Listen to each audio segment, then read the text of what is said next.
Asif Ali or Fahadh Faasil? Fahadh Faasil. Okay. Fahadh Faasil or Tovino Thomas? Fahadh Fazil.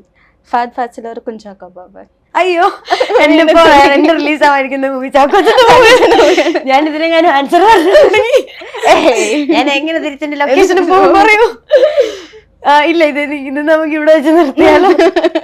ആരും പറയുന്ന പക്ഷെ ഇല്ല, എനിക്ക് തോന്നുന്നു ലാസ്റ്റിലേക്ക് എത്തുമ്പോ ഒരാളുടെ പേരായിരിക്കും മിക്കവാറും മീനാക്ഷി പറയാ. ലാസ്റ്റ് എനിക്ക് തോന്നുന്നു അതായിരിക്കും, അതിലേക്കാണ് പോകുന്നത് തോന്നുന്നു. അയ്യോ, എന്താ ഞാൻ പിന്നെയും ഫഹദ് ഫാസിൽ. ഓക്കെ. ഫഹദ് ഫാസിൽ or ഇന്ദ്രജിത്ത് സുകുമാരൻ? അയ്യോ, പിന്നെയും ഫഹദ് ഫാസിൽ. എനിക്ക് ഇഷ്ടമുള്ള ആൾക്കാരൊന്നും ഞാൻ പറയുന്നില്ലല്ലോ. ഫഹദ് ഫാസിൽ or പൃഥ്വിരാജ്? പൃഥ്വിരാജ്. അവിടെ ഫുൾ സ്റ്റോപ്പ് ആയിരിക്കും.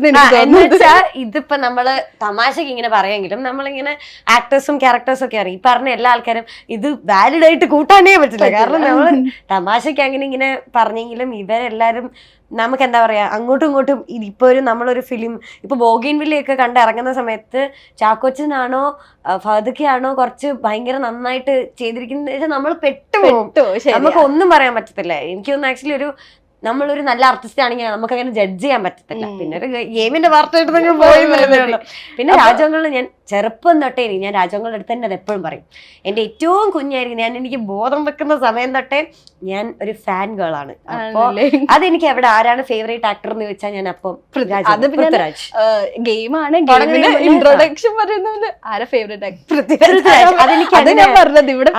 പണ്ട് തൊട്ടേ അങ്ങനെയാണ്. എനിക്ക് ഭയങ്കര ഭയങ്കര ഇഷ്ടമുള്ള ആളാണ്. പക്ഷെ ബാക്കി എല്ലാരെയും എനിക്ക് ഒരേപോലെയാണ്.